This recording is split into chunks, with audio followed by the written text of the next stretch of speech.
You're listening to Brain Lenses, a show about how we perceive the world, ourselves, and each other.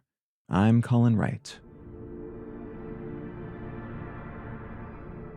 It's not uncommon to feel nervous or anxious about getting older. Change is uncomfortable and strange, and society tends to celebrate and romanticize youth and the young, while subtly or overtly elbowing aside the aged.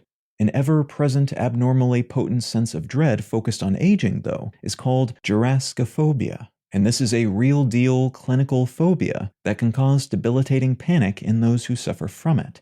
In some cases, this phobia is focused on the outward aesthetic manifestations of age: wrinkles, skin blemishes, muscle sagging, and all the other common and normal indicators that one's body is no longer working through one's procreationary prime, and is instead hustling toward or through middle age or later. Some sufferers will seek out plastic surgery and other such balms in order to feel more youthful, and to, in their minds at least, reclaim the external validation accumulated by those in their late teens and 20s.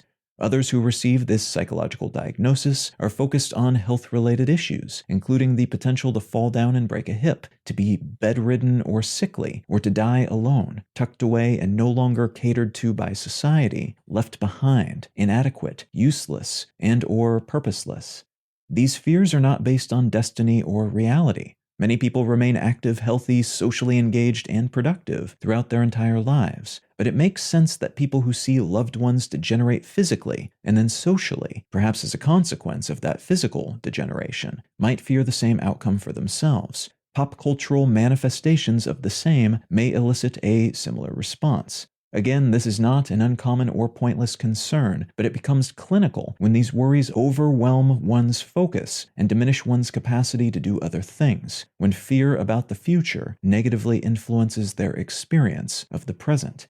It's not inherently harmful to worry about the future and then make positive changes based on those concerns. It is considered to be psychologically not good to the point of being worthy of diagnosis, though, if those worries deplete your capacity to enjoy life. This fear doesn't reach phobic levels for most people, as many of us eventually come to terms with aging and its consequences, but it's a potent enough anxiety that there's a whole film genre dedicated to the horror it can trigger in viewers. Psycho-bitty horror films, sometimes called hagsploitation films, focus on extreme, werewolf-like mutations suffered by women who have aged and become unhinged, and sometimes even violent, as a result of that aging. This is a very gendered genre, and gestures at the fact that in many cultures, women face more pressure to maintain a veneer of youth as they age, lest they be recategorized as hags rather than desirable people. The unfortunate implication here is that a woman's youthfulness, and ostensibly their visual and sexual appeal, is the only thing that makes them valuable, which reinforces the central theme of this phobia for some people: the desire to remain in good social standing so as not to be nudged to the ignored outskirts of societal approval. Anyone can experience this fear then, but different groups and individuals will experience it in different ways, with different details and focuses, individually relevant and socially reinforced for their anxieties.